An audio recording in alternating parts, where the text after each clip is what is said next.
తొందరపడి ఏం చెయ్యకు. ఇప్పుడు కావేరికి ఏం జరిగినా నీ మెడకే చుట్టుకుంటుంది. మరేం చేద్దాం?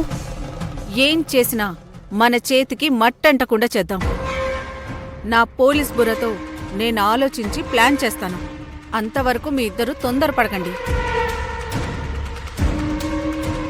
ఏంటి, నమ్మకం కలగట్లేదా?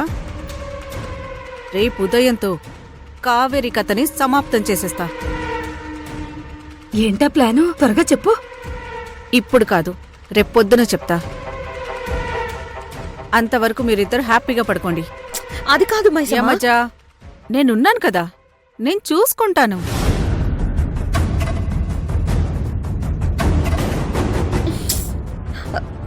ఆంటీ, ఈ మైసమ్మని నమ్మొచ్చంటారా?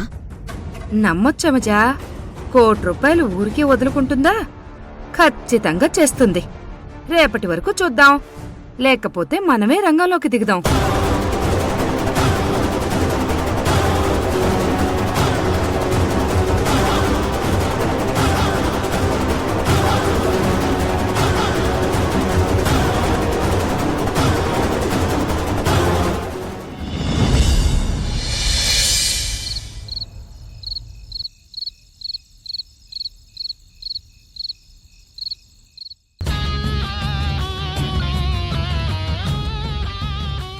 దేవుడి తర్వాత డాక్టర్ నేను నమ్ముతాం. మీ ఆయన ఆ వృత్తికి అన్యాయం చేశాడు.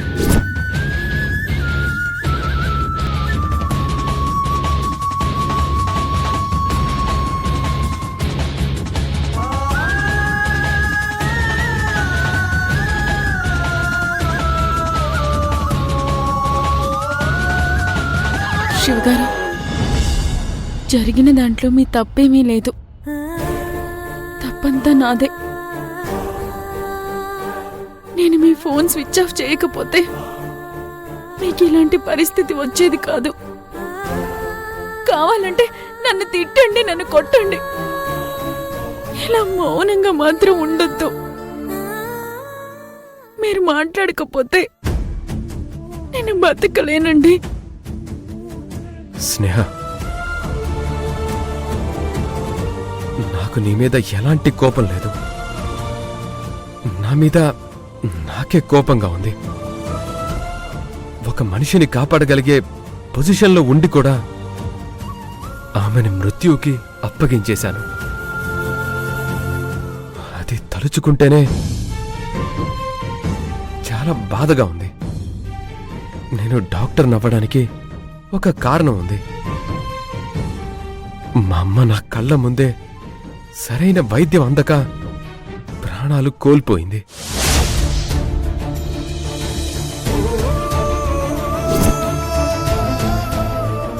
అప్పుడే నేను అనుకున్నాను, మా అమ్మకొచ్చిన పరిస్థితి ఇంకెవ్వరికీ రాకూడదని. అందుకే డాక్టర్ని కావాలని చాలా పట్టుదలతో చదివాను, సాధించాను. నేను డాక్టర్ అవ్వడం కోసం ఎంతో మంది త్యాగం చేశారు.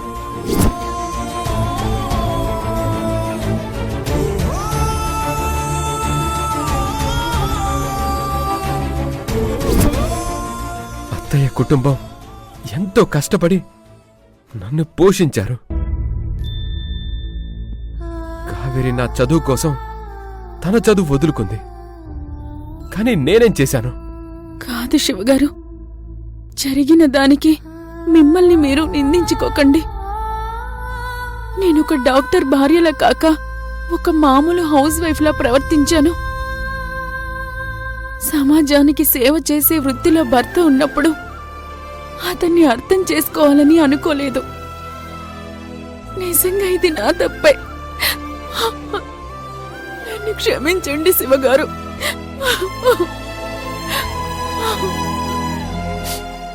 సారీ స్నేహ, నేను ఫ్రస్ట్రేషన్లో నిన్ను చాలా బాధ పెట్టినట్టున్నాను. పర్వాలేదు శివగారు, మీరెంత బాధపడ్డా జరిగిందాన్ని మార్చలేరు.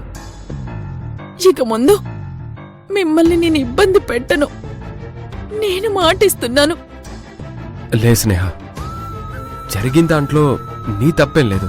భార్యగా నువ్వు నేను నీతో ఉండాలని కోరుకున్నావు. నేనే సరిగ్గా అర్థం చేసుకోలేకపోయాను. శివగారు, ఇక్కడే ఉంటే మనం దీని గురించే మాట్లాడుకుంటూ ఉండిపోతాం. మనం ఈ పరిస్థితి నుండి బయటికి రావాలంటే అమ్మ చెప్పినట్టు కొంతకాలం ఎక్కడికైనా వెళ్ళిపోదాం. మీకు నేను, నాకు మీరుగా బ్రతుకుదాం. తర్వాత ఏం చెయ్యాలో ఆలోచిద్దాం. ప్లీజ్ శివగారు.